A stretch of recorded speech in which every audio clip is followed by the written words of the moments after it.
Louvado seja o nome do Senhor. A paz do Senhor para toda a igreja. Aleluia. Daqui a pouquinho estaremos refletindo, mas vamos cantar aqui um louvor. Quem sua mão ao arado já pôs, constante precisa ser. O sol declina e logo após vai escurecer.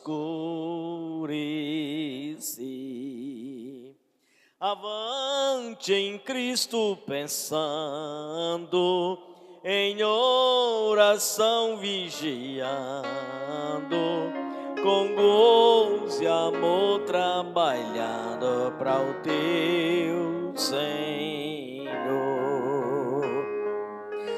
Não desanimes por ser tua cruz maior que a de teu irmão. A mais pesada levou teu Jesus, te consola então.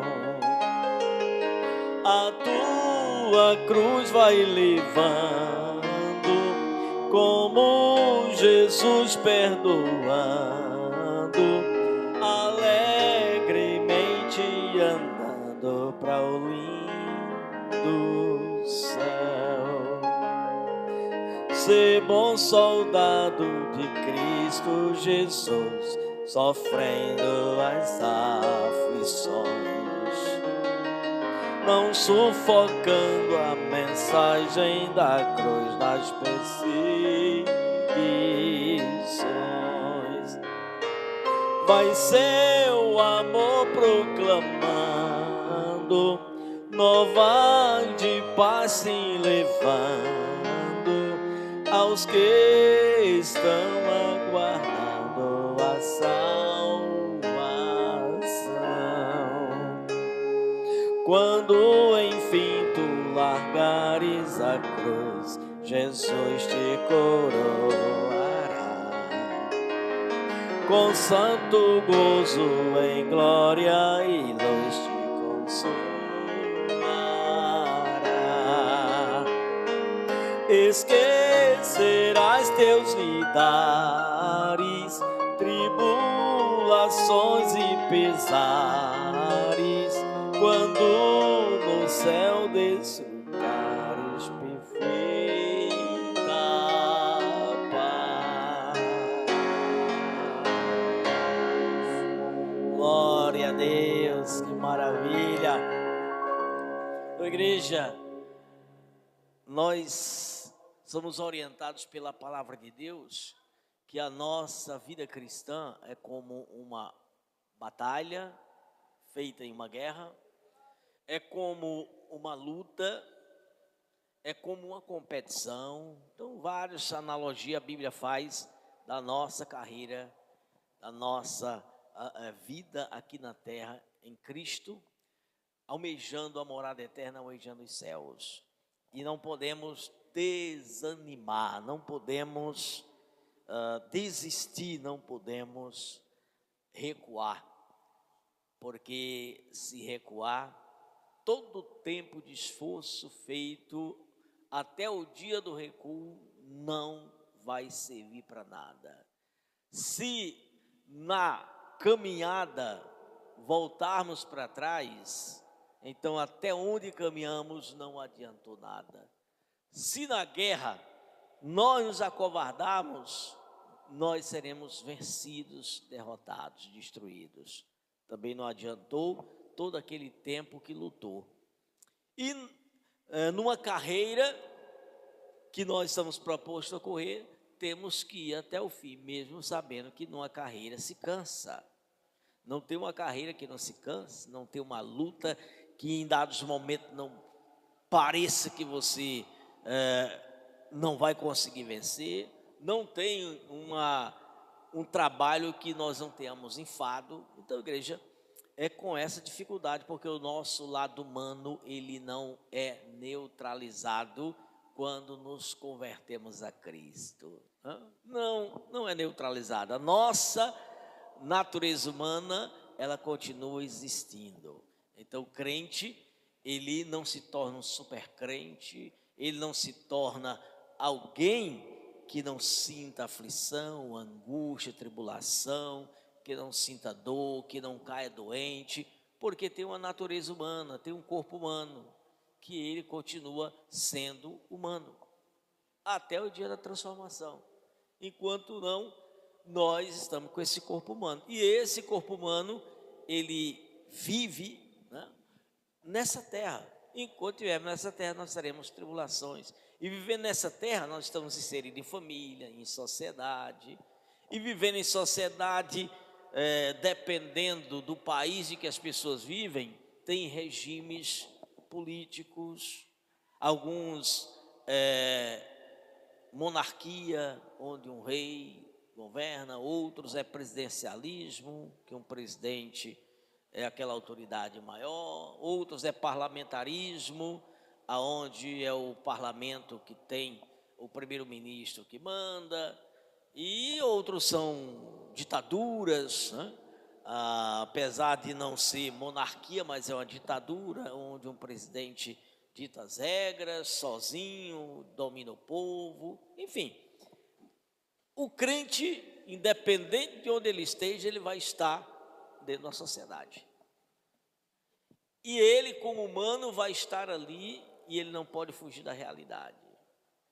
Então, nós entendemos isso. E por conta disso é que a igreja, ela precisa ter muita maturidade em termos de conhecimento, para que não venha ou se perverter. Quando eu falo igreja, eu estou falando das denominações religiosas, eu não estou falando da igreja espiritual de Cristo, porque essa não se contamina, essa ela não se corrompe, esta não recua, esta não volta atrás, esta não perde a presença de Deus, esta sempre é espiritual. Eu estou falando das denominações, das religiões, sejam elas evangélicas, sejam elas pentecostais, sejam elas católicas, as religiões que estão no mundo, são elas que professam fé, são elas que têm a responsabilidade de administrar a palavra de Deus. E todo ser que professa fé, ele está dentro de uma religião. Ninguém professa fé fora de uma religião, sim? Você já viu alguém que professa fé que não tem religião? Não tem. Só há confissão de fé se a pessoa tiver uma religião. Por mais que a religião ela esteja um pouco corrompida, mas é por meio de uma religião que alguém diz que crê em Deus. Tem religião que vai distanciando a própria membresia do Deus que eles dizem que creem, dependendo de como os líderes estão conduzindo a religião, dependendo de que tipo de linha teológica eles estão aplicando na igreja. Porém, ninguém professa fé sem que tenha uma religião. Então, igreja, nós estamos inseridos dentro de uma sociedade que tem também religião. Graças a Deus por isso, né? Que também tem a religião. Porém, nós temos a maior alegria é de que a palavra de Deus veio a nós, apesar de já existir religião. A palavra de Deus chegou e é ela que deve ter o maior lugar, a primazia no nosso coração. Primazia significa primeiro lugar. Ter o primeiro lugar é a palavra de Deus, o que está registrado nas páginas da Bíblia Sagrada. As religiões, elas desenvolvem teologia. E segundo o desenvolvimento é extraído da Bíblia. Porém, igreja, nós precisamos saber se aquilo que é aplicado, de fato, está fundamentado na Bíblia. Nenhuma teologia, ela é extraída. Teologia, quando eu falo de religião, nenhuma é defendida como não sendo bíblica. Toda ela é defendida como sendo bíblica. Toda pregação que é feita por religioso é dita que é uma pregação bíblica. E quando as pessoas profetizam, diz que estão profetizando pelo Espírito Santo. Então, sempre a afirmação é de que vem da palavra de Deus e que Deus é aquele que a Bíblia revela. Deus se revela através da sua palavra. E nós precisamos entender muito bem a palavra de Deus para que nós possamos, então, sermos sábios, porque a palavra de Deus é quem vai nos tornar sábios. Crescei no conhecimento da palavra de Deus, é claro. Quando o Senhor, por meio do apóstolo, diz: crescei na graça e no conhecimento, está falando do conhecimento das Escrituras Sagradas, e não no conhecimento secular, no conhecimento científico, no conhecimento humano, no conhecimento das Escrituras Sagradas. O conhecimento humano não nos leva a entender o plano de Deus e a conhecer a vontade de Deus, e nem tampouco a ter uma intimidade com Deus, é as Escrituras. Igreja, nós decidimos que hoje nós iríamos, na doutrina de hoje, fazer aqui uma comparação dos tempos em que Cristo veio ao mundo e dos tempos atuais. Então, o que acontece? O que estava acontecendo? Como estava o mundo na época em que Cristo se manifestou? Quando eu falo mundo, eu estou falando da raça humana, das pessoas. Eu não vou falar da natureza, eu não vou falar das coisas da natureza. Eu vou falar de como a raça humana, de como os seres humanos estavam e como estão nos dias atuais. Eu vou ler alguns textos bíblicos, e à medida que eu for lendo esses textos bíblicos, eu vou fazendo meditação com a igreja. Primeiramente, eu vou ler um texto profético, que há 700 anos antes de Cristo vir ao mundo, já profetizava como era que estaria a raça humana, mas precisamente aonde Jesus ia se manifestar, aonde ele ia aparecer, como que estava a raça humana, como estavam os seres humanos na época. E essa profecia se encontra no capítulo 9 do profeta Isaías, capítulo 9.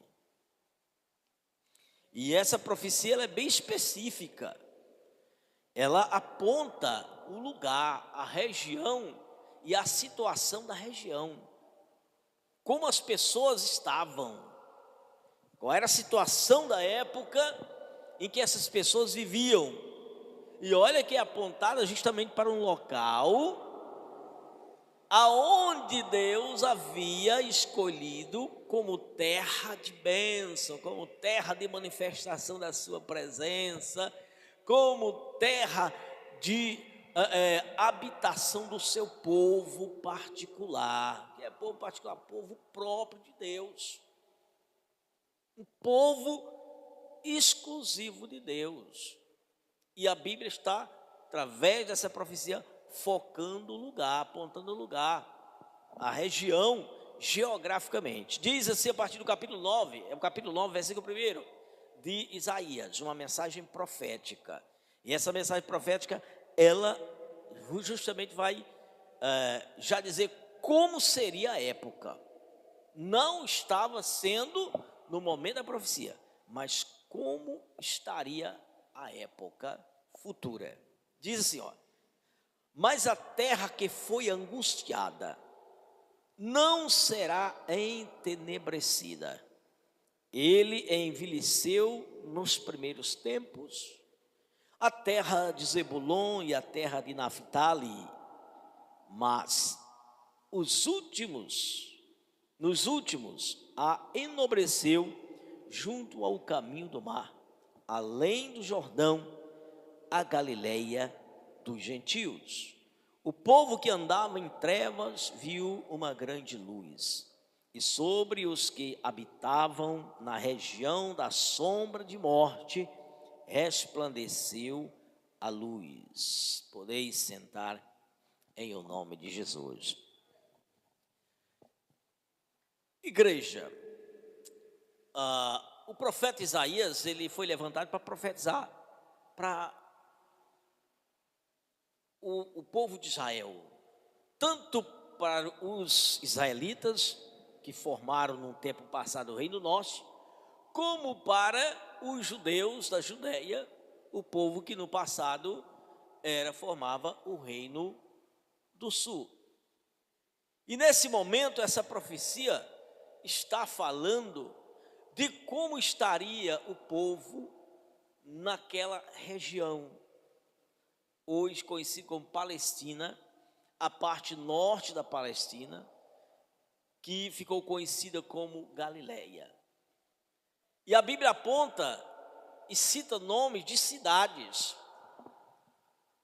que estariam em situações terríveis quando Jesus viesse à terra. Quando fala que a luz raiou, estava falando da manifestação e da vida de Cristo. Porém, igreja, como era que essa terra se encontrava? Ou seja, o povo dessa terra. A Bíblia diz que o povo andava na sombra da morte. O povo andava em trevas. O que é andar em trevas? É andar sem a presença de Deus. É andar sem o conhecimento de Deus. É andar fora da palavra de Deus. É estar separado de Deus. É viver da forma que bem desejam. É viver da forma pecaminosa que os seres humanos desejam e muitas vezes querem viver. Houve esse tempo em que o povo de Deus se distanciou tanto da palavra de Deus, que rejeitaram tanto as escrituras sagradas, que eles foram se distanciando da verdadeira comunhão com o verdadeiro Deus, que esse povo estava se comportando igual aos mundâneos, aqueles que nunca tiveram Deus, aqueles que nunca experimentaram nada de Deus, aqueles que nunca viram a glória de Deus, aqueles que nunca tiveram intimidade com Deus. Esse povo, uma geração, ela passou a existir que ela se viu igualzinha ao resto do mundo, totalmente no pecado. E quando o povo vive no pecado, irmãos, não é bênção que vai acontecer. Quando o povo está no pecado, não é a presença de Deus que vai se manifestar. Quando o povo está no pecado, não é a direção de Deus que impera. Quando o povo está no pecado, quem opera é o diabo. Quem administra as vontades das pessoas é Satanás. Então, se não tem luz, as trevas tomam conta. Aonde Deus não habita, Satanás habita. Porque existe o reino de Deus, que é o reino da luz, e existe o reino das trevas, que é administrado, que é influenciado por Satanás. Onde Deus não habita, não tem como deixar de reconhecer que Satanás é quem está habitando. O coração que Deus não reina, Satanás reina. Isso é automático, igreja. É impossível o ser humano governar a si próprio sem a influência de uma força espiritual. É impossível o ser humano conduzir sua vida sem o impulso de uma força espiritual. Por quê? Porque o ser humano é um ser espiritual. Diferente dos animais, que os animais só têm a natureza material e agem pelo instinto e não por uma condição de um ser espiritual. Os animais, até os animais, Satanás pode se incorporar neles. Até no animal, Satanás pode se incorporar. Porém, são os seres humanos que Satanás influencia, porque o ser humano é um ser, pessoa, com vontades, com desejos, com ideias, com planos, com capacidade de agir, de influenciar, de interagir. Então, o ser humano é a criatura de Deus que mais Satanás tem influenciado, que mais Satanás tem realmente dominado. E sempre domina para o mal, não para o bem. E o primeiro mal que Satanás faz é na vida da própria pessoa que ele domina, que ele influencia. É o mal da escravidão, a pessoa fica escravizada. Então nós vemos aqui uma profecia. Essa profecia foi feita pelo profeta Isaías, 700 anos antes de Cristo se manifestar. Porque tudo isso aconteceu, o ministério de Isaías foi 700 anos, ou seja, 7 séculos antes de Cristo vir ao mundo. Agora vamos para Mateus. Eu quero, com a igreja, ir para Mateus. E em Mateus nós estaremos lendo no capítulo 4,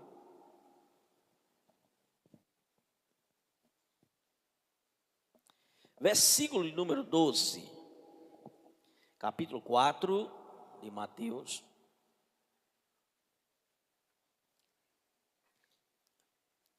Este acontecimento e esta escritura, ela foi feita 700 anos depois. O que nós vemos primeiro foi escrito 700 anos antes. Essa aqui, ela foi escrita 700 anos depois. A primeira é uma profecia. É apenas Deus esclarecendo o que haveria de acontecer, o que estaria acontecendo numa região em um tempo futuro. E aqui é o que estava já acontecendo na região nesse tempo futuro. Versículo 12 do capítulo 4 de Mateus diz assim: Jesus, porém, ouvindo que João estava preso, voltou para a Galileia. E deixando Nazaré, que era também da Galileia, a cidade onde ele cresceu, foi habitar em Cafarnaum, cidade marítima, a margem do mar da Galileia, né? Nos confins de Zebulon e Naftali. Olha, duas cidades que está sendo pronunciada aqui também. A região é a mesma que está profetizada, e aqui está sendo registrado a decisão de Jesus se direcionar para aquela região. A decisão de quando ele ainda era criança de colo, ele ser levado para aquela região e lá ser criado até a idade adulta. E quando nos 30 anos, ele começa seu ministério. Aonde? Na Galileia. E onde Jesus começa a operar seus milagres? Na Galileia.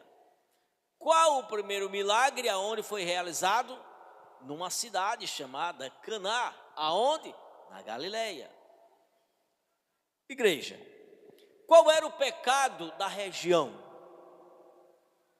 Não havia a predominância da religião como havia na Judéia, principalmente em Jerusalém, nessa época aqui que Cristo manifesta. Na Galileia, o que havia muito era a influência e a ação das trevas. Ou seja, Satanás agia de forma tão influente, de forma tão destruidora, que a Bíblia, Deus que sabe todas as coisas, já fez isso ser profetizado, para quando tivesse acontecendo, já todos saberem que Deus já tinha previsto, que Satanás tomaria conta da região da Galileia, uma região que era ao norte de Israel. Essa região, irmãos, é a mesma região que quando o reino de Israel foi dividido em dois, depois da morte de Salomão, seu filho Roboão assumiu o reinado de Israel, que envolvia todo o país, de leste a oeste, norte ao sul. e que por conta da sua grosseria e estupidez, o reino foi dividido em duas partes, uma o norte e o outro o sul. Roboão ficou apenas governando 2 estados e 10 estados foi para o governo de Jeroboão. E Jeroboão cortou a relação religiosa daqueles estados que ele assumiu com Jerusalém, que era o centro da adoração a Deus, onde estava o templo e onde estavam os sacerdotes de Deus, da linhagem de Arão, e onde estavam os operários da casa de Deus, da linhagem de Levi. Os originais todos atuavam em Jerusalém, na capital da Judéia. Quando Roboão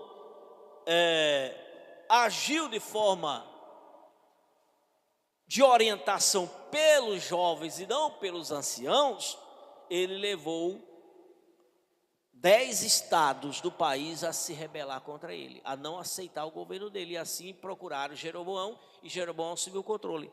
Jeroboão, depois que assumiu o controle, sentiu-se orgulhoso, sentiu-se ali vaidoso, e ele começou a gerenciar aqueles 10 estados como um novo país. Passado não muito tempo, ele se preocupou em ver aquele povo se arrepender e depois querer voltar para o governo de Roboão e voltar a ser um único povo e ele perder a liderança. O que é que ele faz? Ele toma uma decisão como ditador e corta as relações desses 10 estados com os 2 estados. Ele corta a relação religiosa. Então ele impede que venham judeus ou israelitas das 10 tribos ou os 10 estados do Reino do Norte desçam ou subam para Jerusalém para adorar o Deus real de Jerusalém, que as 2 tribos de Roboão faziam. E ao fazer isso, proibir, o que é que ele fez? Ele levantou altares e lugares de adoração a outro Deus. E ele começou a adorar ao Deus bezerro. Ele colocou e levantou altares e passou a usar Gerezim como templo, o monte da adoração. Jerusalém era o monte onde estava o templo, o monte Horebe, foi o monte onde se construiu o templo, o monte da adoração. E no Reino do Norte, mais precisamente na região central, que era Samaria, ele construiu um local de culto. Então, irmãos, quando você corta a relação de um povo, da verdadeira doutrina, do verdadeiro Deus, você vai levar esse povo a se direcionar para as trevas. Quando Satanás pega um povo sem sabedoria divina, sem conhecimento das Escrituras, Satanás ele se apodera desse povo fácil. E ele leva esse povo a adorar a imagem de escultura. E Paulo já diz que quem adora ídolos está adorando a Satanás. Está adorando a Satanás, porque quem está por trás de toda a adoração aos ídolos é Satanás. O diabo está sendo cultuado quando alguém cultua alguma imagem de escultura, quando alguém faz prece a alguma imagem de escultura. Pode ser a Maria, pode ser a João, pode ser a Pedro, pode ser. Se está oferecendo culto ali, Satanás é quem recebe aquele culto, porque aquele culto não está sendo passado para Deus. E o que foi que fez Jeroboão isso? Então, a partir do momento que ele desligou o povo do verdadeiro culto, da verdadeira doutrina, do verdadeiro lugar da presença de Deus, ele foi conduzindo o povo para as trevas da ignorância, as trevas da falta do conhecimento, da verdade. Não era trevas literal, irmãos, treva como a noite, porque isso é normal que existe. É trevas do conhecimento. O povo foi ficando cada vez mais sem conhecimento, gerações foram vindo, os filhos não eram mais levados para o verdadeiro culto, os filhos não eram mais ensinados as escrituras sagradas, e aqueles filhos cresciam sem o conhecimento do Deus vivo. Até a história, toda a história bela em que Deus operou por meio da nação sair do Egito, essa geração ia ficando desconhecida. Então, Satanás se apoderou. E quando Satanás se apodera, irmãos, ele coloca confusão, ele coloca briga, ele coloca desentendimento, ele coloca desunião, ele coloca imoralidade, ele coloca fornicação, ele coloca doença, ele coloca demônios. E quem lê as Escrituras, os Evangelhos, o ministério de Jesus, que começou na Galileia, os irmãos veem que Jesus, ele levava o tempo em curar enfermos e expulsar demônios. Curar enfermos e expulsar demônios. Por que isso, irmão? Porque o povo estava sem Deus. Então, o grande problema da região da Galileia era o povo não ter Deus em hipótese nenhuma. Não tinha doutrina original em hipótese nenhuma. Então os demônios tomavam conta. O povo era idólatra. E o povo era doente. As doenças, irmãos, era por falta da presença de Deus. As enfermidades era por falta de intimidade com Deus. As possessões demoníacas era por falta da presença de Deus. Porque Satanás, ele não tem como entrar numa vida onde Deus habita. Satanás, ele não pode influenciar um lar onde Deus é quem está presente. Satanás não pode enganar quem tem a sã doutrina, irmãos. Agora, quer enganar as pessoas, primeiramente afasta ela do conhecimento de Deus. Se você não enganar aquelas que estão com contato direto com Deus, mas você se afastar ela de Deus, a geração dela vai ficar sem o conhecimento de Deus. Ela pode até não ficar plenamente aquela que já tem um conhecimento, mas a geração dela vai ficar. É assim que o diabo faz, irmãos. E foi assim que ele fez.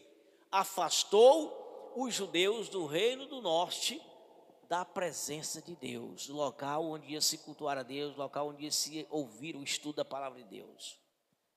E com o passar do tempo, essa geração ficou sem o conhecimento de Deus. Então, vai seguir o curso do rumo da vida da forma que quer. Aí daí era todo tipo de pecado. A região, ela vivia no vale da sombra da morte. E a Bíblia diz que essa região que estava entenebrecida, uma palavra usada pelo profeta Isaías, entenebrecida significa o povo que está na falta do conhecimento, na negritura, na escuridão, sem poder enxergar nada. É uma figura de linguagem para mostrar o estado espiritual das pessoas. Quando se usa a linguagem de você estar no local sem nenhum tipo de iluminação à noite, no escuro, onde você não enxerga nada, você não sabe de nada, numa escuridão para todo lado, você não sabe que rumo você vai, você não sabe se tem segurança para andar, você já entra em pânico, você já fica perturbado e já começa a vir os problemas de ordem emocional, de ordem psíquica. E a pessoa, ela não tendo uma orientação da verdade, da sabedoria, dos princípios da moral, ela vai seguir a imoralidade, a indecência. Aí já vem os prejuízos morais. Era a região da Galileia, irmãos. Olha para onde Jesus foi. Aonde Deus levou o seu filho, depois dele ter nascido lá em Belém, da Judéia, ele levou seu filho para a Galileia, e na Galileia ele fez o seu filho crescer na cidade mais desmoralizada da Galileia, em Nazaré, a cidade mais desprovida de respeito, se é que tinha alguma com respeito, aquela era pior. Jesus, ele cresceu lá, amados, e ele começa o seu ministério. E quando ele começa o seu ministério, irmãos, aí não para mais a busca de socorro dele. Aí Jesus não tem mais sossego, porque o povo era doente, o povo vivia sem conhecimento. E quando Jesus falava, irmãos, falava com segurança, falava com propriedade, que tocava as pessoas, e as pessoas começaram a ver diferença do ensino dos que se diziam religiosos, e já existiam as religiões, para o ensino de Jesus. Então Jesus começa a resgatar um povo perdido, é o que ele chama das ovelhas perdidas da casa do meu pai. Então esse era o pecado da região lá da Galileia. O povo estava perdido na indecência, na imoralidade, na idolatria, e o povo estava doente, enfermo mesmo, literalmente o povo estava doente, fisicamente também. O povo era geralmente endemoniado, tinha, irmão, com toda facilidade. Praticamente quase em toda casa tinha endemoniado. Em toda casa tinha doente. Em toda família tinha doente. Doenças que não eram para existir, mas estavam lá. Então, o doençaral tomava conta do mundo. Isso é o que nós podemos chamar de peste. A peste tomava conta do mundo. E ao usar a região da Galileia como o modelo de quem não tem Deus, de quem não tem a doutrina da verdade, de quem não tem Cristo, de quem não tem a verdade, aí você imagina, o resto do mundo sem Deus estava na mesma situação. Povo doente, povo endemoniado, praticando a devassidão, a imoralidade, casamentos que não eram mais valorizados, se casava e se desfazia o casamento, se praticava sexo fora do casamento, aí o dia mantê-lo, irmão.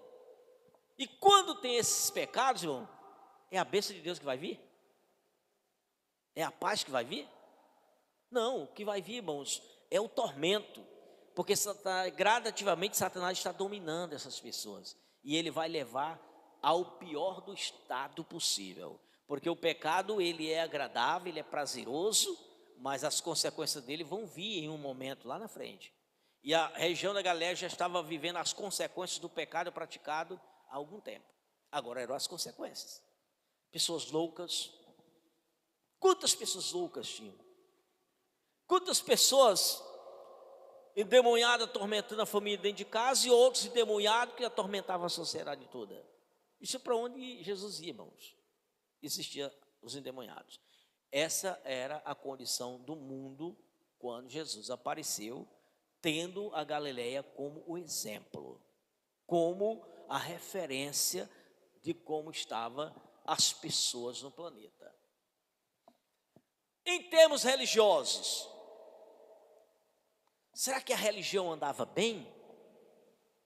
E os que preservavam a religião, que era o reino, a parte que pertencia ao reino do sul, ou seja, da Judeia, onde estava Jerusalém e o templo, onde ali se devia ter o verdadeiro culto, onde ali se devia exaltar o verdadeiro Deus, aonde ali os instrumentos, os canais que deveriam ser usados por Deus para exaltar a Deus, eles estavam fazendo isso mesmo? Será que o povo estava sendo ensinado a adorar o verdadeiro Deus? Por incrível que pareça, não, irmãos, nem na Judeia, nem em Jerusalém, as coisas também andavam bem. Por quê? Porque religiosamente os líderes tomaram para si a honra e a glória. E em vez de passar a glória para Deus, eles buscavam a glória para si. Os líderes que governavam, que lideravam a religião, só pensavam em dinheiro, só valorizavam o dinheiro, fazia tudo para arrecadar, só para juntar, para beneficiar a si próprio e não ao reino de Deus, porque o dinheiro da casa de Deus é para beneficiar a obra de Deus, é para manter a obra de Deus.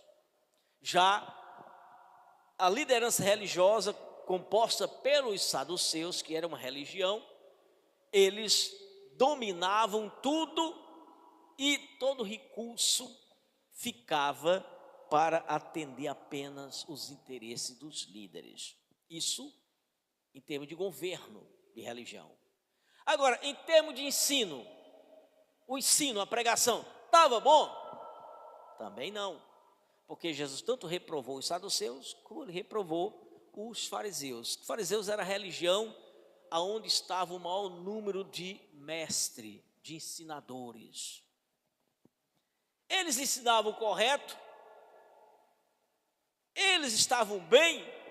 Não, porque eles estavam arrogantes, exaltados, se achando os únicos donos da verdade, forçando o povo a obedecer aqueles preceitos que eles criavam. Eles obrigavam o povo a viver do jeito que eles, líderes, queriam, não levando em conta a doutrina da Bíblia, da palavra. E eles se colocavam como os únicos inspirados a falar a verdade. Era isso que estava, né, os líderes e o povo. Como é que estava o povo? Debaixo dessa escravidão. Irmãos, a escravidão não está só no domínio político. A escravidão está também no domínio religioso. Tem muita gente, irmão, como lá no passado, muita gente era escravos pelo poder da religião. Vivia os padrões que a religião estabelecia, sem levar em conta ou sem procurar saber se era aquilo que a palavra de Deus mesmo requeria. E Jesus reprovou os fariseus, dizendo que eles eram sepulcros caiados. Por fora tinham uma aparência de justos, de limpos, de puros, mas por dentro eles estavam cheios de imundícia, como os sepulcros, que por fora a turma caiava, ficava bem limpinho, mas dentro estavam as ossadas dos mortos. Por dentro estava a podridão dos corpos que apodreciam. Assim eram os líderes religiosos, e Jesus reprovou a todos eles. Então, resumindo, irmão, como é que estava o mundo na época? Satanás dominando na esfera social, na esfera política e na esfera religiosa. Satanás tinha um domínio total. Na esfera política, lá estavam os políticos ditando regras para o povo de uma forma ditatorial. Na esfera social, lá estava o povo em toda sorte de pecado e desordem, de imoralidade, vivendo os seus próprios desejos, sem levar mais em conta os princípios de uma sociedade, começando pela família, onde deve valer princípios. E quais são os princípios? Marido e mulher unidos como uma só carne. Filhos submissos a esses dois. Então, tendo unidade da família. Não tinha. Nem marido vivia como um só corpo com a mulher. Eles viviam do jeito que queriam. Claro que isso não era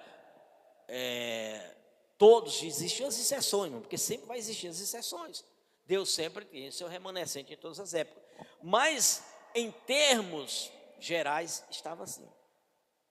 E quando se tratava de termos religiosos, o que havia era ganância, usava a fé do povo só para garear recurso, e também as tradições humanas, os preceitos humanos criados pelas tradições religiosas, estavam acima da Bíblia, acima do Escrito Sagrado, anulando as Escrituras Sagradas e colocando mais as tradições, os preceitos humanos como regra de conduta do povo. Então, tudo perdido. Era assim que estava o mundo quando Jesus manifestou. Então, o mundo prezando, quando eu mais volto uma vez repetir, o mundo, humanidade, porque o globo terra sempre vai estar do jeito que Deus quer. Sempre é Ele que influencia. Satanás não influencia em nada, mas nos seres humanos Satanás influencia. E se Satanás influencia no ser humano, irmão, então ele vai influenciar aquele ser humano que tem uma liderança.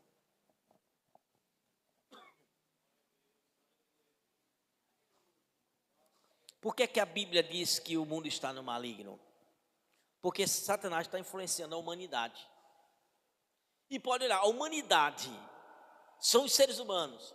E os seres humanos em maior quantidade, dominados pelo diabo, são os seres humanos que mais estão exercendo funções de poder e de autoridade. Está entendendo?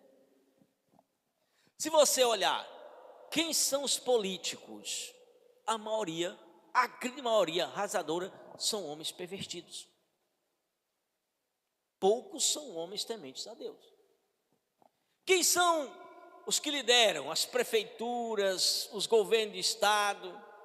Atualmente, quem governa o nosso país é um homem temente a Deus? Não. É um homem pervertido. Daqueles que mais deixam o diabo manipular e usar a ele. Então, está corrompida a sociedade global, a sociedade mundial está corrompida. Porque em todo o país é assim, a maioria são de pessoas corrompidas, e como é a maioria os corrompidos, são a maioria que também estão influenciando os cargos políticos, governamentais, da justiça, nas instituições educacionais.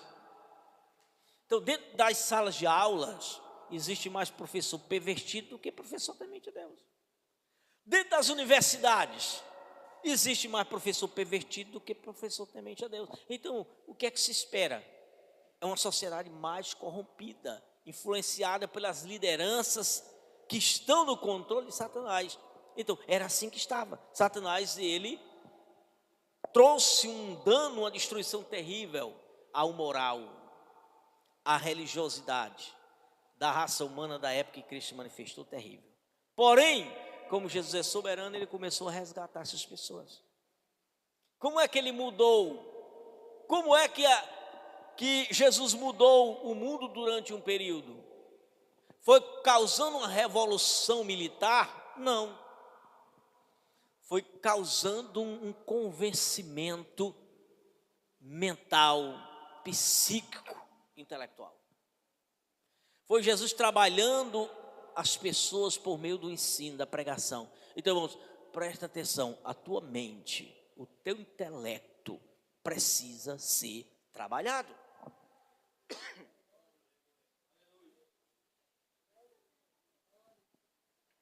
E como é que ele é trabalhado? Pelos ensinos. Porém, da forma que a verdade trabalha as pessoas, a mentira também trabalha. Da forma que Deus usa alguém para ensinar a verdade, o diabo também usa alguém para ensinar a mentira.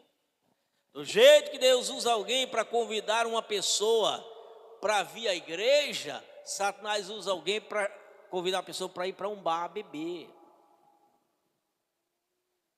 para ir para um prostíbulo, para ir para uma partida de futebol, para ir para lugares totalmente carnais, igreja.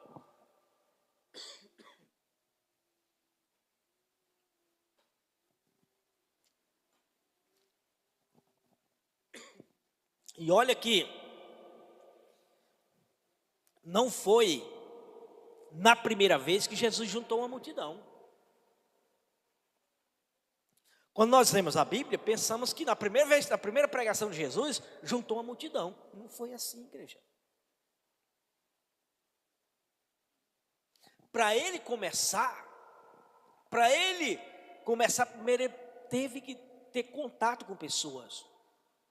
E esse contato com pessoas começou por pessoas em quantidades pequeninas, às vezes com um indivíduo, com dois. Por quê? Porque ele não era conhecido e não tinha como juntar gente se ele não era conhecido.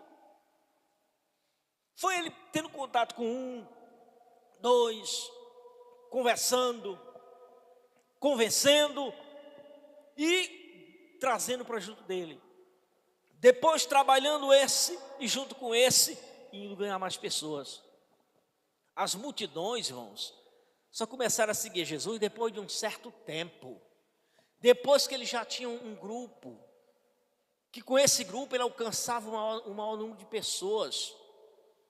Quando ele já tinha os 12 primeiros discípulos, que ainda não eram nem apóstolos, e que esses 12 já alcançavam mais pessoas ao mesmo tempo junto com ele. E reuniu pessoas ali para ele falar. Qual era a função dos discípulos? Ser ensinado. Depois, ser usado por Jesus para divulgar para onde ele ia. E quando divulgava que ele ia, aí assim foi sendo divulgado. E até o nome de Jesus circular em todo o país, irmão, levou tempo, irmãos. A Bíblia diz que a fama dele se espalhou, mas foi depois de um tempo.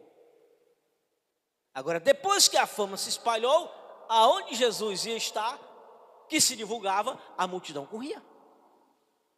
Mas não foi assim desde o primeiro dia. Não foi assim. Ele teve 3 anos ministrando, mas não foi assim desde o primeiro dia, desde o primeiro mês, desde o segundo mês, não. Essas multidões foram a partir já do final do seu ministério. Porque ele já tinha alcançado muita gente. E foi justamente por isso que houve a perseguição contra ele. A perseguição de Jesus, ela veio acontecer no último ano do seu ministério. Porque no primeiro ano, Jesus, ele não tinha a fama que tinha. No primeiro ano, Jesus não despertou o ciúme nem a inveja dos religiosos que eram falsos, mentirosos, hipócritas e desonestos. No segundo ano, Jesus começa a ganhar popularidade. Jesus começa a ser divulgado de norte a sul do país. Jesus já está subindo e descendo, subindo para Jerusalém e descendo para Galileia, passando por Samaria. Então o nome dele está sendo divulgado. Jesus agora já tem vários discípulos e agora é mais gente divulgando, e o nome dele está sendo espalhado. No terceiro ano, Jesus está popular. Jesus está conhecido de norte ao sul. Agora sim, Jesus está conhecido e a fama dele cada vez mais cresce. Nesse terceiro ano começa-se a perseguição. De quem? Dos religiosos de Jerusalém, dos líderes religiosos, dos saduceus e dos fariseus. Dos saduceus, porque Jesus, para eles, era uma ameaça a retirada deles do poder, da influência que tinham com Roma e do espaço que tinham politicamente. Jesus, para eles, se tornava uma ameaça. E para os fariseus, Jesus era reconhecido como mestre, mas um mestre que falava com autoridade, com poder. Um mestre que, quando falava, as coisas aconteciam. Alguém que expulsava demônio que os outros mestres não faziam, os líderes religiosos. Alguém que curava doença que aqueles outros líderes não curavam. Então, havia uma grande diferença entre Jesus e os outros. E a inveja começa, se junta fariseus e saduceus, que eram religiões inimigas, que eles não se entendiam por conta da divergência teológica. Havia divergência teológica entre esses dois líderes, esses dois grupos religiosos, porque um acreditava nos 5 livros do Pentateuco, que eram os saduceus, e no resto, para eles, não era santo. E nem acreditava em ressurreição, não acreditava em que houvesse anjos, não acreditava que havia espírito, era só corpo de carne e osso, como os animais, morreu, acabou. Já os fariseus acreditavam que havia um espírito, que havia ressurreição, que havia céus, que havia inferno. Eles criam direitinho. O problema dos fariseus eram ser hipócritas, era a hipocrisia. O problema dos saduceus era a desonestidade, era a ganância por posição e dinheiro. Então, 2 religiões pervertidas predominantes. E essas 2 religiões se unem para perseguir a Jesus. Então, começa a perseguição de Jesus. Jesus começa a ser realmente caçado por eles, mas o povão continua aprovando Jesus. Só, irmão, o que é que acontece? Para que Jesus fosse crucificado, era preciso uma manifestação popular muito grande, para convencer a um político, a um governante romano a decretar a execução. Prezava alguém ser tido como um inimigo, uma ameaça à sociedade. Então prezava de um grande movimento popular. E o que acontece? Como é que os fariseus e saduceus, que eram só líderes, e por ser líderes não pode ser muitos, os liderados é que eram os muitos, e os liderados estavam do lado de Jesus, que era o povo, a massa, e os líderes estavam contra Jesus. Ele sozinho jamais ia conseguir convencer a Pilatos a executar Jesus. Então foi o que eles fizeram. Eles começaram a convencer o povo a pedir a condenação de Jesus. E eles foram convencendo. O mesmo povo, irmão, que Jesus estava conquistando e dentro da família dele Jesus foi curando, foi operando milagres. Com o passar do tempo, uma parte desse povo foi enganado pelos líderes religiosos. Eles começaram a dizer que aquilo era falso, que aquela obra era de demônio. E eles foram convencendo até aquele povo que seguia Jesus, porque nem todos seguiam Jesus, eram convertidos, nem todos seguiam Jesus. Eles nasceram de novo, estavam ali encantados pelo milagre, pela uma palavra tocante, mas eles ainda não tinham nascido de novo, a maior parte. Mas estavam admirados com Jesus. Mas quem não nasce de novo, mas é fácil de ser enganado. Então, a liderança religiosa começou a enganar esse povo. E começou a dizer para esse povo que aquele Jesus que estavam servindo, ele não era nada de Deus. Ele era alguém que Satanás usava. Tanto que dizia que ele expulsava demônio por Beelzebul, ou seja, pelo príncipe das trevas. Beelzebul, um nome dado a Satanás.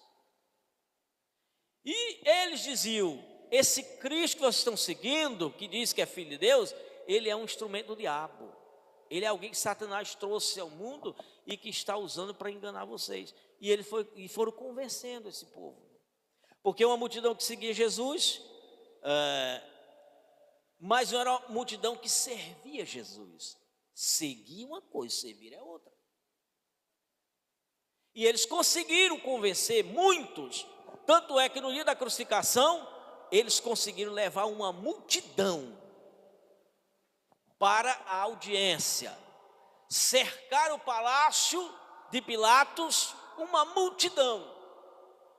E aquela multidão agora não estava ali para receber o milagre de Jesus, para ouvir Jesus falar. Era uma multidão que estava ali para pedir, crucifica, crucifica, crucifica. Então, irmãos, olha aí. Em tão pouco tempo, pessoas que admiravam Jesus, que queriam ouvir Jesus, em tão pouco tempo foram enganadas e agora queriam a morte de Jesus.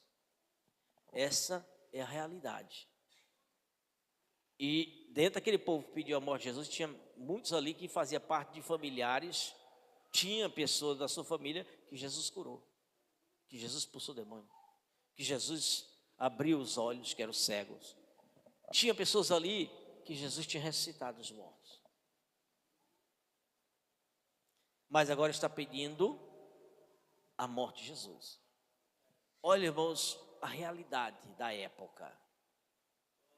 Como que o ser humano, se ele não nascer de novo, como que ele muda rápido por influência de falsos ensinos. Agora, nós vamos ver nos dias de hoje. Deixa eu ler um outro texto aqui para a igreja.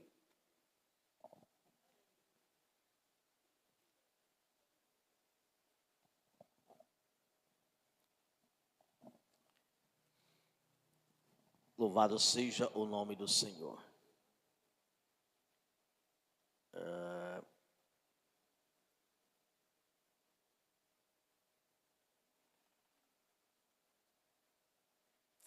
Pronto, aqui, glória a Jesus.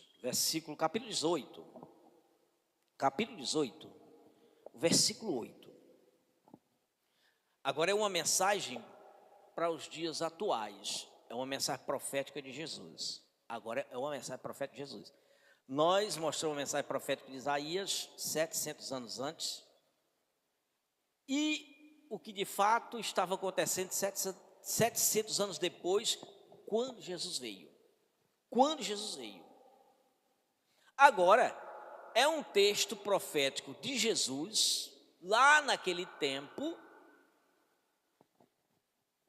E o que pode já está acontecendo agora e vai acontecer na segunda vinda de Jesus. Mas já está começando a acontecer agora, irmãos. Porque as coisas elas não acontecem assim repentinamente. Elas vão acontecendo dentro de processo. Olha lá, Isaías profetizou uma coisa na época que o povo ainda estava bem com Deus. Mas processos de distanciamento, processo de rebelião, de idolatria, 700 anos passaram, aí o povo está na desgraça, na maldição, dominado pelo diabo, possesso, na imoralidade, na perversão, perdido. Jesus profetizou isso, irmãos, mas quando ele profetizou, a igreja ia ter uma expansão. O mundo ia passar pelo processo da mudança, onde tinha trevas, a luz ia raiar, porque Jesus começou.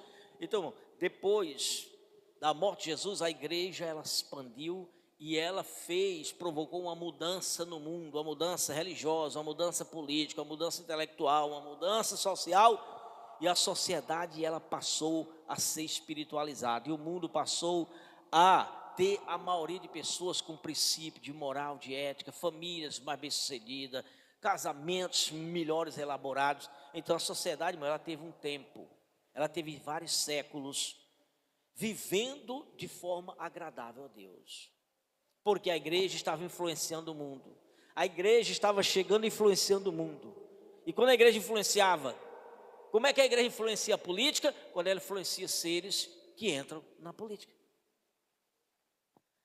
A igreja, irmão, é preciso um crente entrar lá numa cadeira de presidente para mudar? Não, mas a igreja muda pessoas, muda comportamento, muda natureza, converte o princípio, põe temor, e essas pessoas no desenvolvimento dessas mudanças, elas podem chegar a ser um político temente a Deus, um político que foi ensinado, um político que sabe dos princípios, um político que sabe que tem que governar com seriedade, e ele chegar numa cadeira, seja de parlamento, seja de executivo.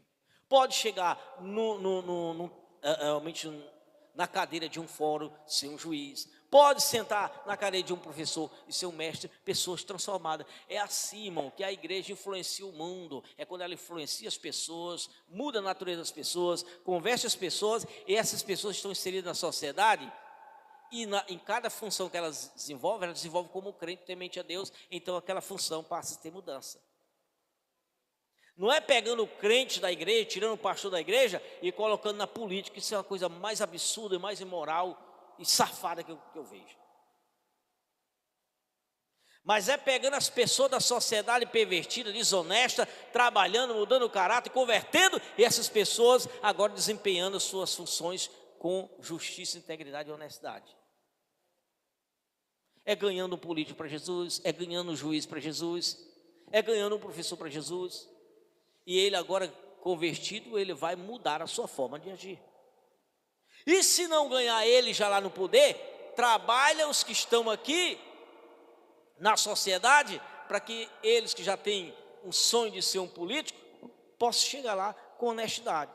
Se bem que alguns, quando chegam ao poder, mostram a natureza de que não se converteram, de que não tinham nascido de novo. É possível que isso aconteça, mas irmãos, graças a Deus nós estamos tendo no nosso parlamento homens e mulheres de Deus temente a Deus.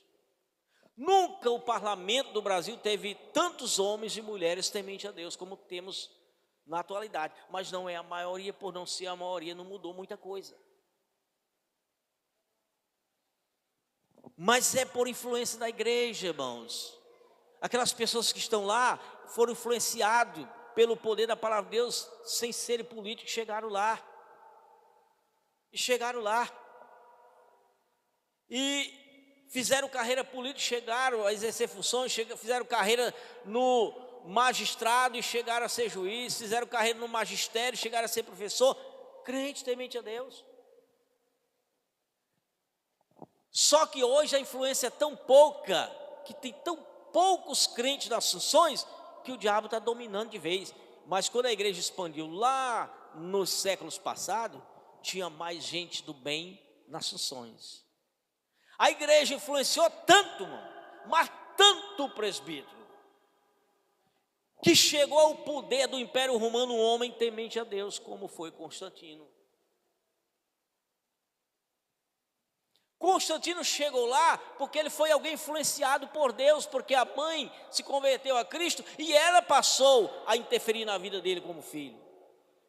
E ele reconheceu ainda, mesmo sem um convertimento, mas convencido de que a vida do crente, a vida do cristão era uma vida de zelo, de exemplo, de honestidade. E ele passou a defender a igreja. A influência, irmãos, da igreja na sociedade é preciso ter. Às vezes alguém diz, não, mas a igreja não tem nada a ver com política. Não é a política a igreja que tem que ver com a política.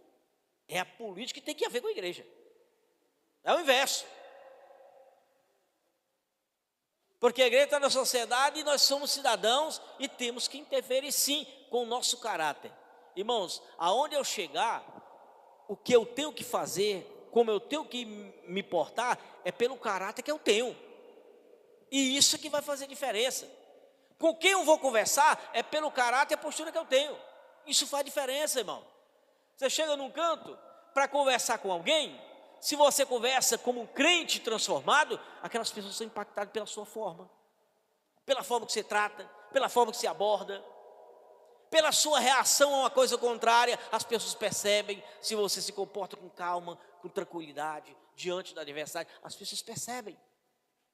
E isso é uma forma de influenciar as pessoas. Nós não influenciamos só pelo que falamos, nós influenciamos também pela nossa conduta, pela nossa postura, pelo nosso comportamento. E as pessoas passam a identificar quem é crente e quem não é, irmãos. O descrente sabe identificar quem é crente e quem não é. O descrente também sabe identificar o crente safado. O descrente também sabe identificar o crente que é canalha. O descrente também sabe identificar o crente que é falso, que é mentiroso, que é desonesto. O descrente também sabe, irmão. Mas ele também sabe identificar qual é o crente honesto, qual é o crente sério, qual é o crente que tem uma conduta.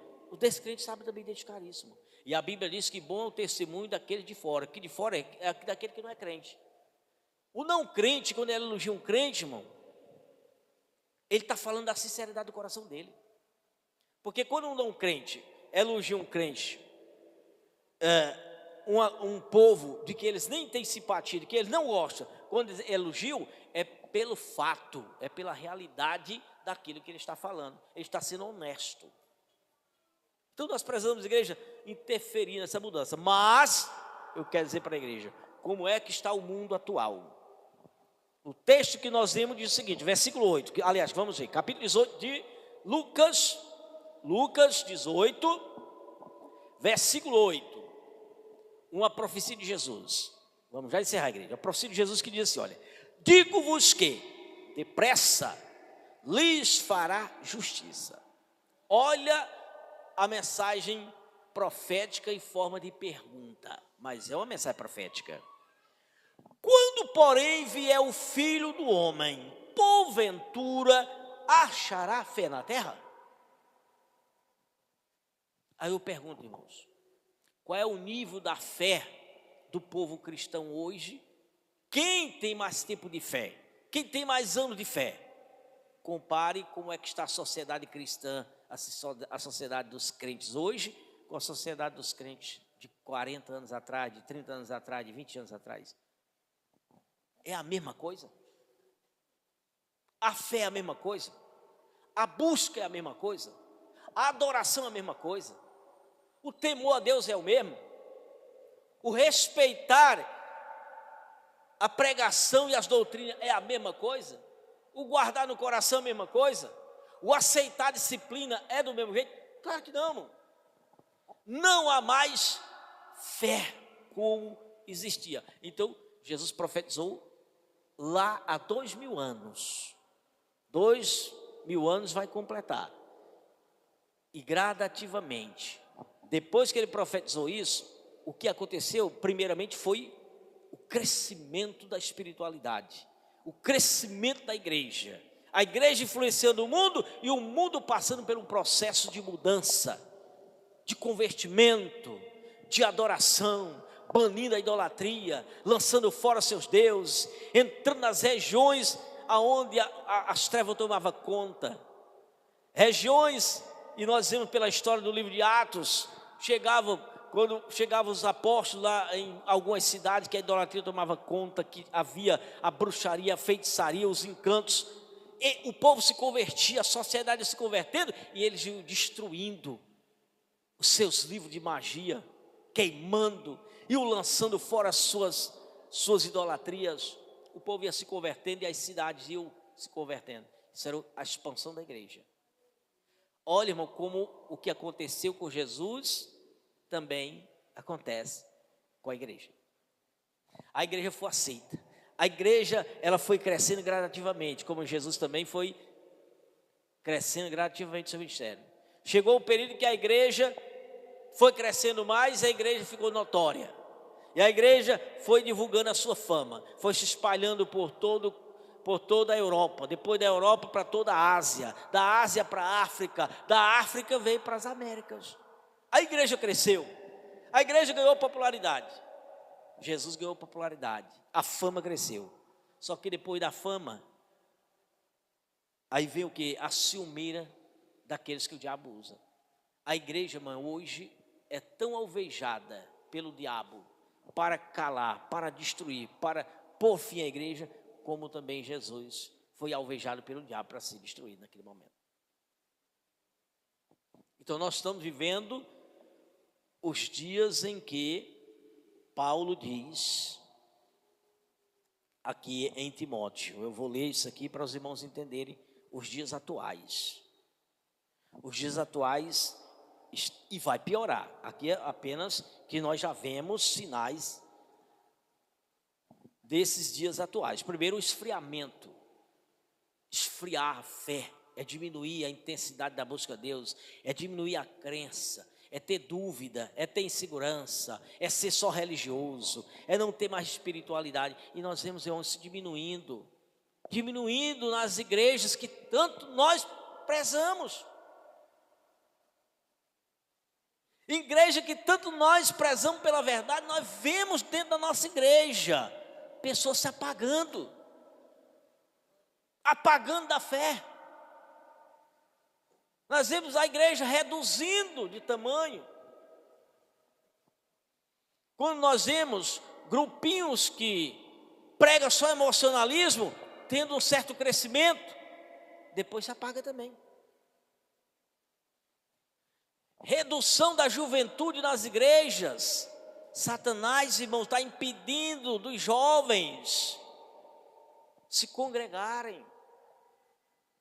Por quê, irmão? Porque a falha dentro dos lares cristãos, com seus filhos, deixando seus filhos ser assediados pelo materialismo, pelas tecnologias que estão à disposição, e que lá o diabo implantou malignidade, lasciviedade, perversidade, imoralidade. No aparelho de celular, irmão, você tem tudo o que quer, de bom e de ruim. Mas só que as pessoas despreparadas, não espirituais, vai procurar o que é ruim. Um crente temente a Deus, maduro, se ele abrir um celular, ele vai procurar, sabe o quê? Ele vai procurar um louvor,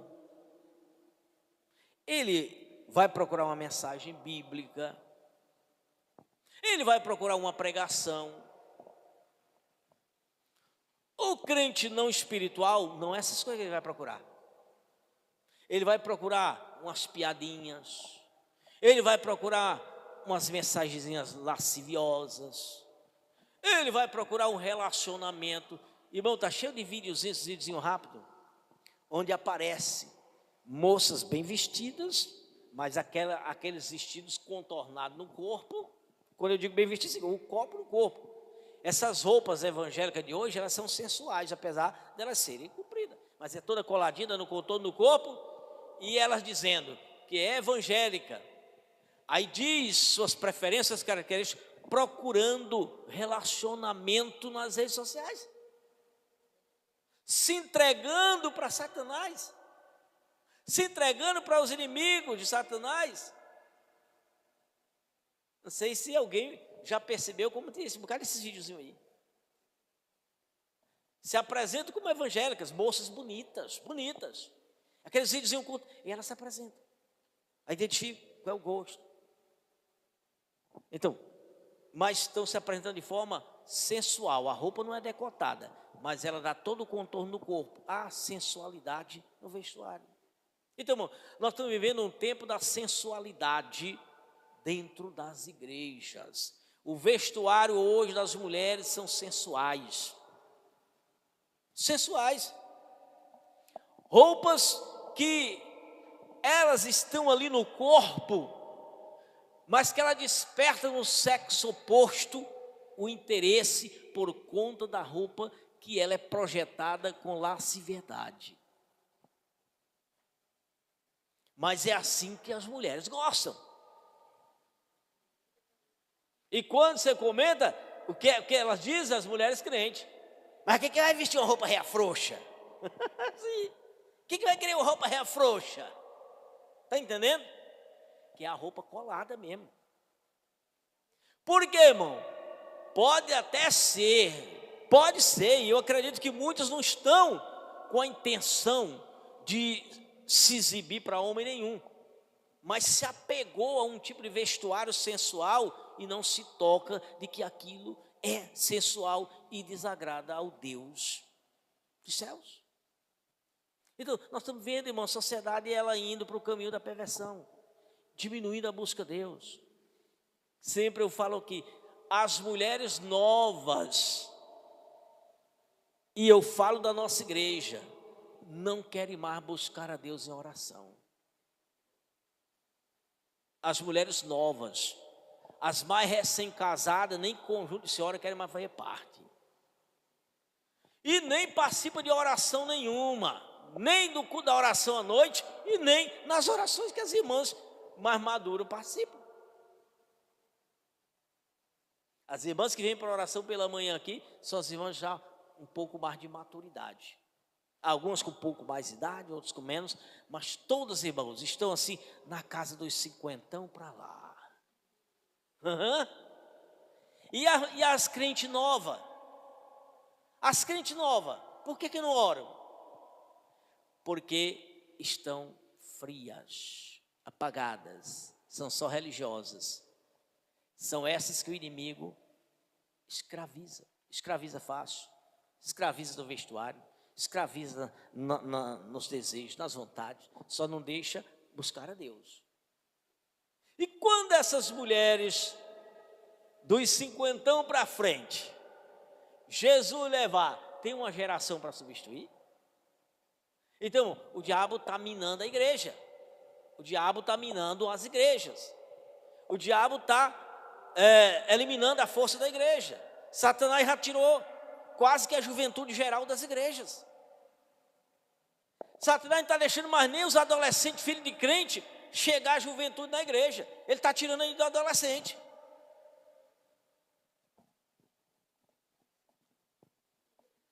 E eu falo, irmão, olhando para a nossa igreja, não é para as igrejas dos outros não, que está acontecendo em todas as igrejas.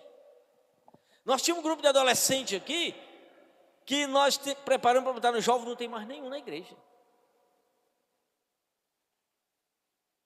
E não temos jovem, e o jovem que temos na igreja, irmãos, não tem espiritualidade. Sou sincero em dizer, não tem espiritualidade, são carnais. Os adolescentes, porque ainda são inexperientes. E nós estamos lutando com um grupo de adolescentes, alertando todo tempo, porque teve um grupo de adolescentes que simplesmente está todo mundo afastado da igreja. Atraído pela carnalidade, por negócio de jogo de futebol, por estar na praça, vai buscar a Deus. Satanás está minando a igreja. E quando Satanás mina a adolescência, quando ele tira a adolescência da igreja, quando ele tira o jovem da igreja, vai faltar sucessor nas outras áreas que ainda funcionam. Tirou o jovem da igreja, vai faltar músico. Qual é a geração de músico nova que nós temos aqui? Há bastante tempo. Há bastante tempo nós não temos uma nova geração de músico. Por quê? Porque os próprios jovens e adolescentes que estão aqui não demonstram interesse. Diz que quer, mas não quer. Que quer, mostra interesse. Quem quer mesmo que esteja errando o carão, está ali, perto do instrumento. Agora, quem diz que quer e não mostra força nenhuma, porque não quer, irmão. Eu vejo aqui duas crianças aqui, que às vezes até leva um carão, mas estão aqui, essa bateria. Uma é dessa igreja, que é filho do Oswaldo, e o outro um garotinho que sempre vem aqui. É chamar a atenção porque mexe no que não é para mexer, da forma que não é para mexer, mas estão aqui. Vem do mesmo jeito e vem, pega aqui. Isso mostra interesse, irmãos.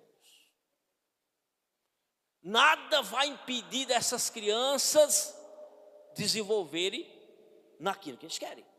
Porque eles estão decididos, nada vai impedir. Nem o carão, nem a repreensão, nada. Então, irmãos, nós não vemos isso. Era assim com esses outros que se tornaram músicos.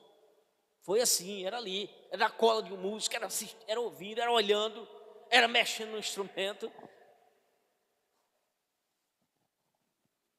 E as moçazinhas que vão casando na igreja, aquelas que não se diziam, que vão casando na igreja, não vem porque dizem, eu não vou estar no meio das velhas. E você ainda são intitulado de velha. Não sabe ela que, respeitosamente, usando o termo que muitos eu vi usar aqui, não sabe ela que são essas mulheres que elas chamam de velha, que estão orando para elas permanecerem de pé. Para salvar o casamento delas. Que se essa mulher não orar, tem mais casamento que já tinha se acabado. E as mulheres que não participam de oração, as mulheres jovens que casaram, que nunca participaram de oração, que nunca vieram, estão todas separadas do marido e prostituindo. Tudo além de abandonar o marido, arranjar outros homens, estão aí no pecado. Mulheres, eu estou falando dessa igreja, de outras igrejas, eu sei de muitas outras também, mas dessa igreja, irmão. E todas elas não eram de oração. Mulheres que eram jovens da igreja, que casaram, mas nunca quiseram fazer parte da oração da igreja. Como essas irmãs vêm todo dia de manhã, 8, 7, 6, 2, 12, às vezes 2, mas às vezes 11, e aqui estão todos os dias. Mas todos os irmãos aqui, todos já estão passando de 50 anos, já? Acho que tem, talvez, que tem menos idade aqui é a Marciene, que não tem essa idade, né? Mas o resto, tudo passa dos 50. Mas são vocês que estão orando todo dia de manhã aqui. E cadê as mulheres novas que não vêm? Cadê as mulheres casadas novas que não vêm? Sabe onde é que elas estão? Uma parte delas separada dos maridos. Elas largaram os maridos, arranjaram outros homens e estão prostituindo. Essa é a realidade, irmão. Então, nós estamos vendo, irmão, as igrejas já sendo atingidas, as igrejas já sendo minguadas, o diabo está agindo e nós precisamos acordar pelo menos para salvar aqueles que ainda estão. Como Jesus falou para as igrejas lá do Apocalipse, salvar pelo menos aqueles que ainda estão vivos, porque quem já morreu está morto. E nós precisamos ter esse cuidado. Jovem precisa buscar a Deus enquanto é tempo, mas não um jovem desse, irmão, só com palavra de pastor, só com palavra de professor de escola bíblica, vai conseguir nada se os pais não colaborarem. Se os pais não ajudarem a disciplinar, a botar ordem, a ensinar o que é certo, o que é errado, se só nós ensinando aqui e em casa não tem preocupação nenhuma, não vai mudar. Esses jovens vão crescer e vão decidir seguir caminho diferente. Então, nós estamos vivendo os tempos trabalhosos, que diz aqui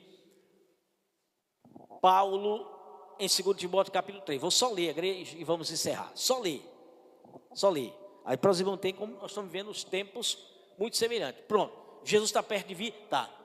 Quando ele voltar ao mundo, vai encontrar um mundo desse jeito, desmantelado, do jeito que ele encontrou na época dele. Do jeito da época que ele veio, vai encontrar um mundo desmantelado, sem fé. Ele mesmo já profetizou que vai encontrar um mundo sem fé. Os remanescentes serão arrebatados. Aquele que permanecer fiel até o fim. E vai ter crente, se vir a Deus, mas no conto geral, o mundo vai estar da forma que estava quando Jesus veio. Pervertido, cheio de imoralidade. O doençará no meio do mundo está aí, irmão. É doença por cima de doença, doença que você era raro ver, agora o povo é tudo doente, o povo é tudo com câncer, o povo é tudo com diabetes, o povo é tudo com hipertensão, o povo é doente, irmão, doente, de osteoporose, de artrite, de artrose. O mal está reinando. Satanás está imperando, por quê? Porque a igreja está cochilando, porque os crentes estão cochilando. E você vê um esforço danado para se evangelizar. 2, 3 irmãos para evangelizar, mas não tem pelo menos um grupo de apoio da retaguarda para estar orando. Vamos orar por eles. Vamos orar pelos que estão evangelizando. E eles que estão evangelizando sabem porque eu também evangelizei, e eu sei como é difícil você convencer alguém a aceitar Jesus.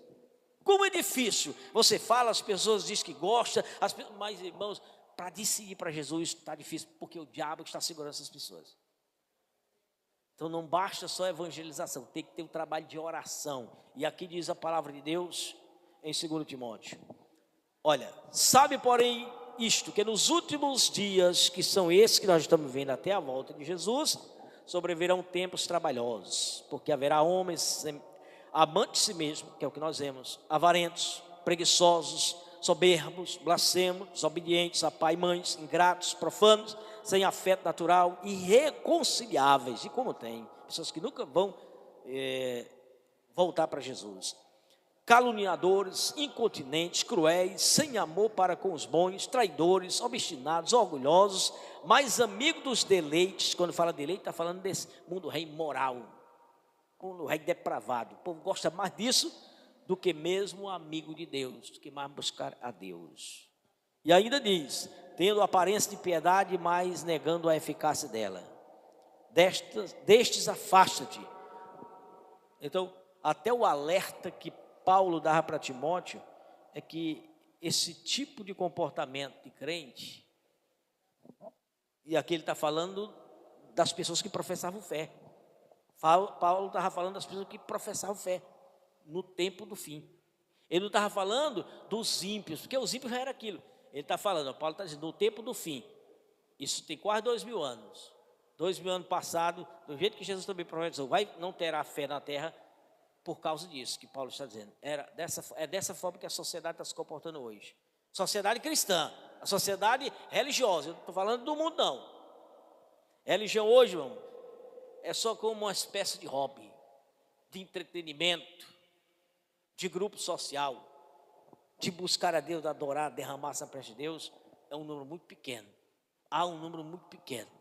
Então, acertar pela portinha estreita, irmãos, é um número pequeno mesmo, mas vale a pena. Permaneça fiel, permaneça firme, não arrede pé, busque mais a Deus, renove suas forças, porque o Espírito Santo está à disposição, e aquilo que nós não podemos por nós mesmos, o Espírito pode. Então, vamos buscar a Deus, nos limpar dos maus pensamentos, das indecências, das imoralidades, dos vestuários impróprios. Vamos buscar a Deus com sinceridade. E é a palavra, irmãos, não é blá blá blá que muda a nossa vida, não, é a palavra, é o crer e o praticar. Esse blá blá blá que se escuta em vários altares aí, isso não muda a vida de ninguém, só emociona, e essas pessoas elas não têm mudança nenhuma. Nas primeiras provas elas estão tomando, nas primeiras perseguições elas estão caídas. Que Deus em Cristo Jesus abençoe. Vamos ficar de pé e agradecer a Deus pela oportunidade.